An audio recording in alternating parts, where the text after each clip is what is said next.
भारत के सबसे पुराने सियासी दल कांग्रेस को सुधारवादी किसी भी पहल का बिना सोचे समझे विरोध करने की आदत सी पड़ चुकी है। यह आदत अंध विरोध का ही परिचायक है। कांग्रेस इस आदत के चलते यह मान बैठी है कि मोदी सरकार कुछ भी नया कर रही है तो गलत ही कर रही होगी। क्या कांग्रेस यह चाहती है कि देश में कोई भी सुधारवादी काम ही ना हो?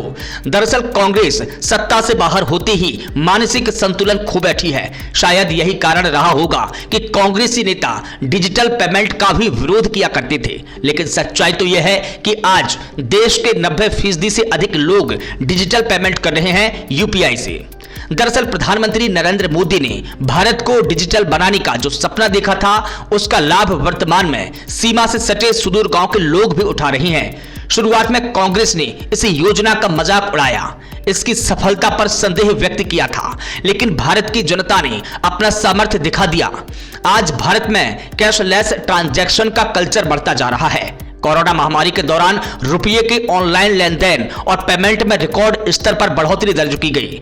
इससे प्रधानमंत्री नरेंद्र मोदी के नेतृत्व में डिजिटल इंडिया अभियान को जबरदस्त कामयाबी मिली है।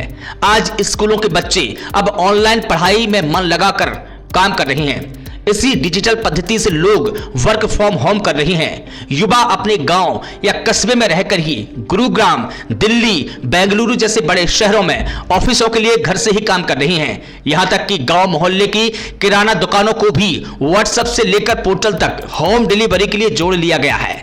संसद में कांग्रेस नेता पी चिदंबरम ने डिजिटल पेमेंट का मजाक उड़ाते हुए कहा था कि आप लोग गांव जाइए और 10 रुपए की सब्जी खरीदिए, वहां बिना मशीन, वाईफाई, इंटरनेट के कैसे पेमेंट कर पाओगे? चिदंबरम ने क्या कहा था, जरा आप भी सुन लीजिए। Go to your village fair, buy potatoes and tomatoes and pay 7 rupees 50 paisa by a credit card. What will the poor lady do? Does she have a POS machine there?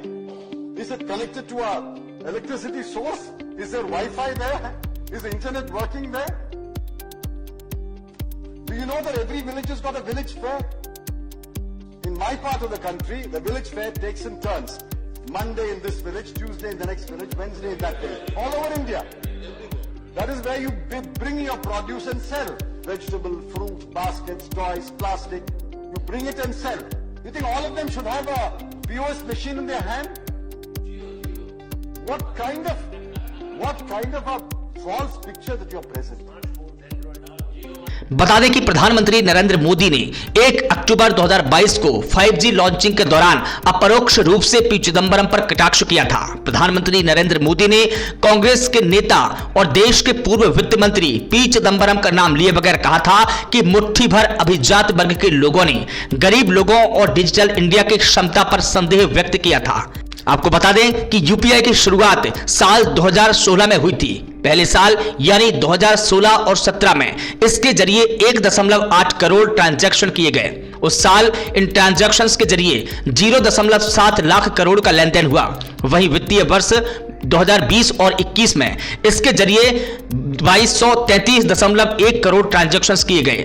उस साल इन ट्रांजैक्शंस के जरिए 41 लाख करोड़ रुपए का लेन then हुआ था। वहीं साल 2024 में यूनिफाइड पेमेंट्स इंटरफेस यानी यूपीआई ने जनवरी से लेकर नवंबर तक 223 लाख करोड़ रुपए के 15,547 करोड़ से ज्यादा के ट्रांजैक्शंस हासिल किए हैं। वित्त मंत्रालय ने अपने आधिकारिक एक्स हैंडल से एक पोस्ट के जरिए डिजिटल पेमेंट की क्रांति को लेकर यूपीआई से जुड़ा डेटा शेयर किया था। नवंबर में यूपीआई ट्रांजैक्शन की संख्या सालाना आधार पर 38 की वृद्धि के साथ 15.48 अरब रही, जिसका मूल्य सालाना आधार पर 24% वृद्धि के साथ 21.55 लाख करोड़ रुपए रहा। यह दर्शाता है कि बीते सालों में छोटे ट्रांजैक्शंस की संख्या में काफी बढ़ोतरी हुई है।